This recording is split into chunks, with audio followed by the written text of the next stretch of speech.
Já imaginou acordar e perceber que todo o seu bairro simplesmente deixou de existir? Todos os seus vizinhos, familiares, pessoas que trabalhavam ali e cidadãos que você conhecia simplesmente desapareceram. Um cenário verdadeiramente trágico, não é mesmo? Parece um assunto para um filme de terror, mas, infelizmente, essa história já aconteceu no mundo real. Eu sou Donato de Paula, narrador do Mistérios do Mundo, e aqui está a história da Vila Fantasma na França, com uma história verdadeiramente triste.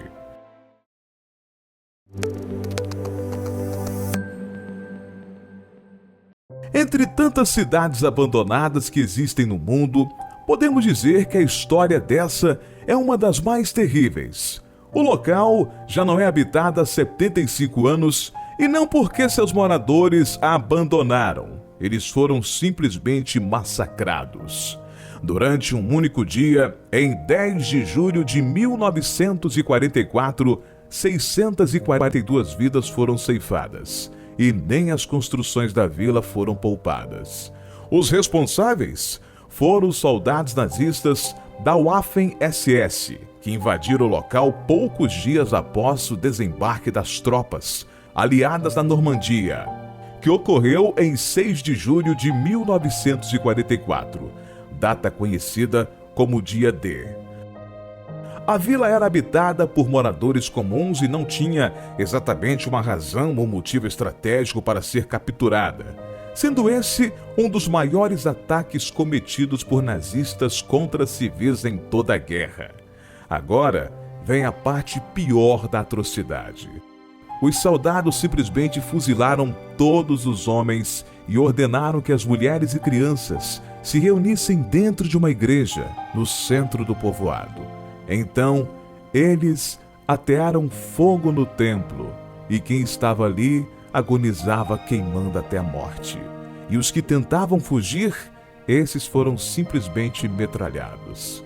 Como se não bastasse essa crueldade, depois do fogo ter se dissipado, eles fizeram uma varredura minuciosa no local para que não sobrasse simplesmente ninguém. Mas, sem sobreviventes não haveria história, não é mesmo? Morreram 642 pessoas, mas uma corajosa mulher conseguiu pular sem ser percebida por uma das janelas da igreja. Ela é até hoje conhecida como a única sobrevivente ao massacre.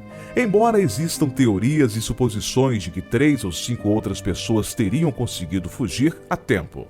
As ruínas queimadas estão até hoje intocadas, junto com os pertences dos antigos moradores, panelas, máquinas de costura, carros e muito mais. A decisão de deixar a vila ali partiu do presidente francês da época, que decidiu transformá-la em uma vila memorial. O vazio melancólico deixado pelas ruínas deixa uma triste memória das pessoas que um dia ali viveram e o horror que precisaram enfrentar perto do final do maior conflito que o mundo já vivenciou, a Segunda Guerra Mundial. O que você achou dessa história? Conte nos comentários. Até a próxima!